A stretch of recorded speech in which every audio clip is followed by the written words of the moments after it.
Bonjour à tous et à toutes et bienvenue dans cette quatrième vidéo tuto de la chaîne JNB Biodiversity qui vous aide à améliorer l'accueil de la biodiversité dans votre jardin. Aujourd'hui, en ce début de printemps, je vais vous parler de plantes et de friches mellifères qui va aider à accueillir les pollinisateurs dans votre jardin. L'idéal pour cette mise en œuvre de tuto est de posséder une zone de jardin, comme il se situe derrière moi, que vous pourrez allouer à la plantation d'une friche mellifère. Pour cela, il faut alors réaliser plusieurs étapes. Tout d'abord, retourner la terre à l'aide d'une binoche ou d'un motoculteur afin de préparer la terre pour le semis. Utilisez ensuite un râteau afin de créer des sillons que vous allez croiser pour préparer bien la terre pour la semence. Procurez-vous ensuite des graines de plantes mellifères pour pollinisateurs que vous allez semer sur cette terre mise à nu. Reprenez ensuite le râteau pour réeffectuer un ratissage afin de mélanger la terre avec les graines. Puis, arrosez fréquemment, surtout lors des journées ensoleillées en fin de journée. Pensez à arroser pour que la semence puisse bien prendre. Cependant, il n'est pas toujours évident d'avoir une zone à allouer pour planter une friche mellifère. Aujourd'hui, je vais donc vous présenter un tuto afin de planter des fleurs mellifères dans un récipient plus petit et plus adapté à un petit jardin, autrement dit un pot de fleurs ou une jardinière. Pour cela, il va vous falloir un récipient type jardinière, de la terre,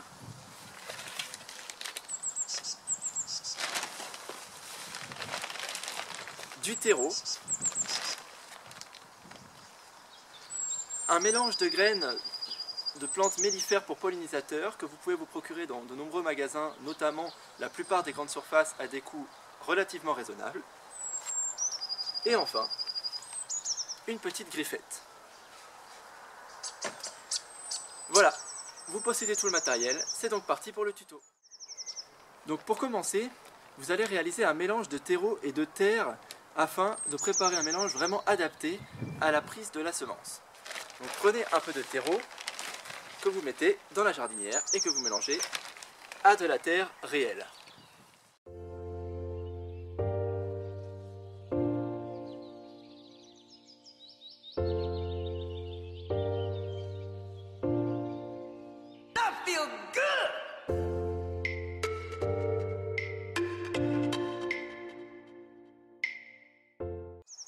Une fois cette étape terminée, la terre mélangée avec le terreau placé dans la jardinière, utilisez la griffette pour bien créer des sillons sur le dessus de la terre.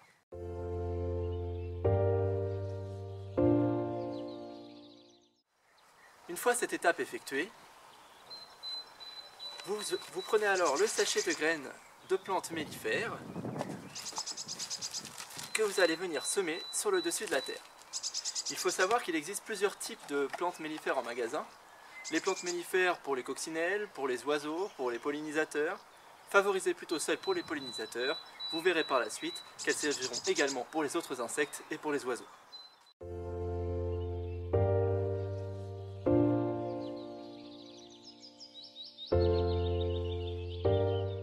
Une fois avoir semé vos graines mellifères sur le dessus de la jardinière ou du pot de fleurs, reprenez la griffette et retournez la terre par-dessus pour bien faire un mélange entre la semence et la terre que vous avez mis préalablement.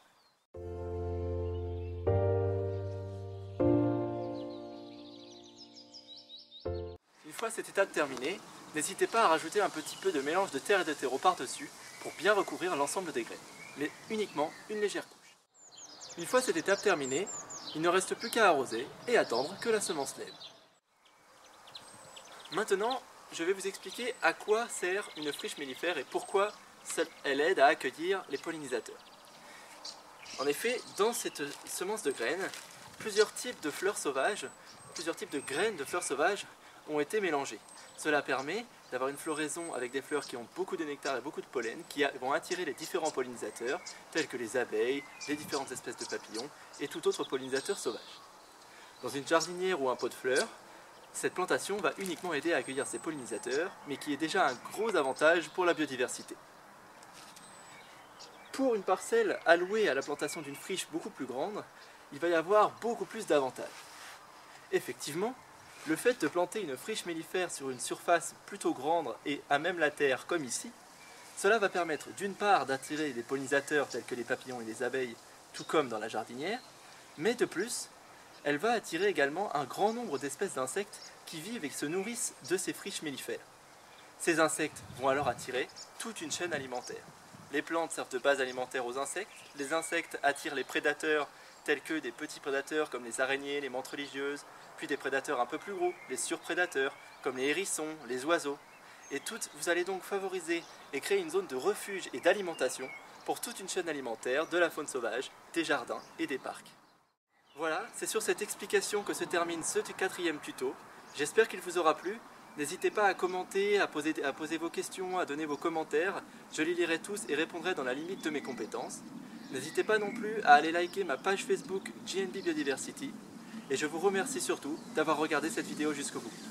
A bientôt pour une prochaine vidéo tuto.